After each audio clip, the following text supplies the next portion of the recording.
Number one, put God first. Put God first in everything you do.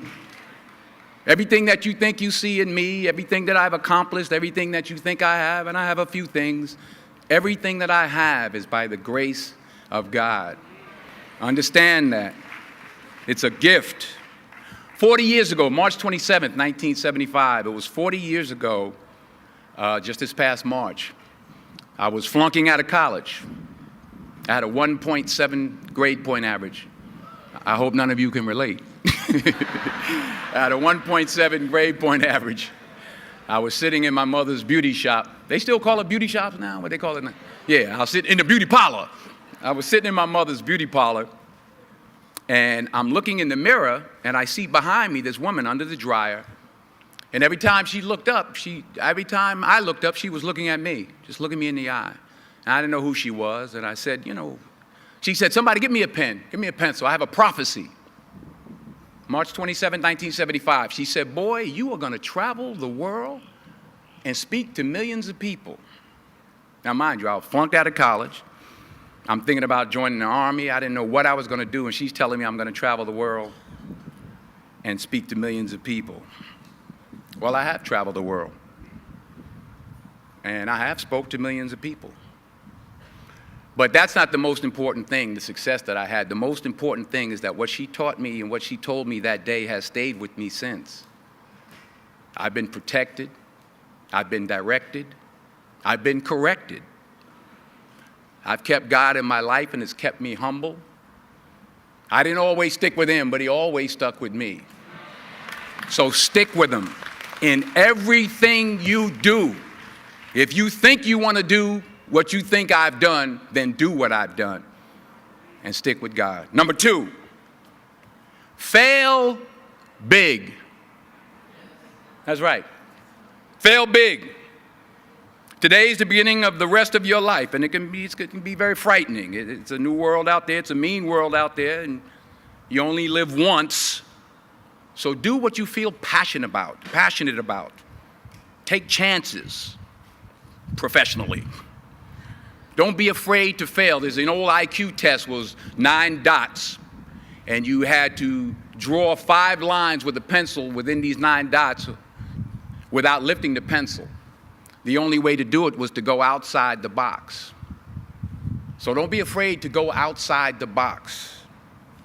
Don't be afraid to think outside the box. Don't be afraid to fail big, to dream big. But remember, dreams without goals are just dreams, and they ultimately fuel disappointment.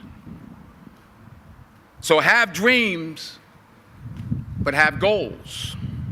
Life goals, yearly goals, monthly goals, daily goals. I try to give myself a goal every day. Sometimes it's just to not curse somebody out. Simple goals, but have goals.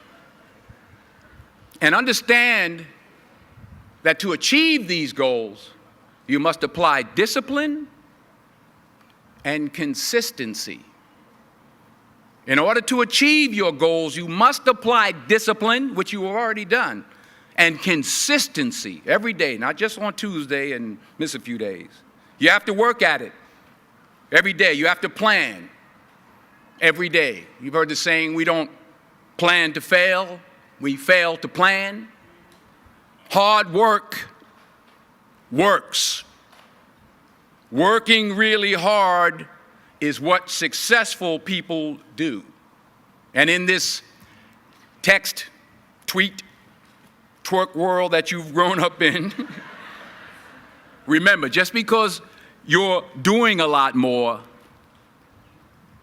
doesn't mean you're getting a lot more done. Remember that. Just because you're doing a lot more doesn't mean you're getting a lot more done. Don't confuse movement with progress. My mother told me, she said, yeah, because you can run in place all the time and never get anywhere. So continue to strive, continue to have goals, continue to progress.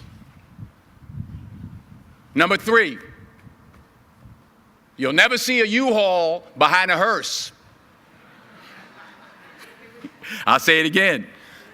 You'll never see a U-Haul behind a hearse. I don't care how much money you make, you can't take it with you. The Egyptians tried it. They got robbed. That's all they got. You can't take it with you. And it's not how much you have. It's what you do with what you have. We all have different talents. Some of you will be doctors, some lawyers, some scientists, some educators, some nurses, some teachers. Yeah, okay. Some preachers. The most selfish thing you can do in this world is help someone else. Why is it selfish? Because the gratification, the goodness that comes to you, the good feeling that I get from helping others, nothing's better than that. Well, one or two things, but nothing's better than that. Not jewelry, not big house I have, not the cars, but it's the joy. That's where the joy is, in helping others. That's where the success is, in helping others. Finally, I pray that you put your slippers way under the bed tonight, so that when you wake up in the morning, you have to get on your knees to reach them. And while you're down there, say thank you for grace. Thank you for mercy. Thank you for understanding. Thank you for wisdom. Thank you for parents. Thank you for love. Thank you for kindness. Thank you for humility. Thank you for peace. Thank you for prosperity. Say thank you in advance for what's already yours. It's how I live my life. That's why I am, one of the reasons why I am today. Say thank you in advance for what is already yours. True desire in the heart for anything good is God's proof to you, sent beforehand to indicate that it's yours already. I'll say it again. True desire in the heart, that itch that you have, whatever it is you want to do, that thing that you want to do to help others and to grow and to make money, that desire, that itch, that's God's proof to you, sent beforehand already to indicate that it's yours.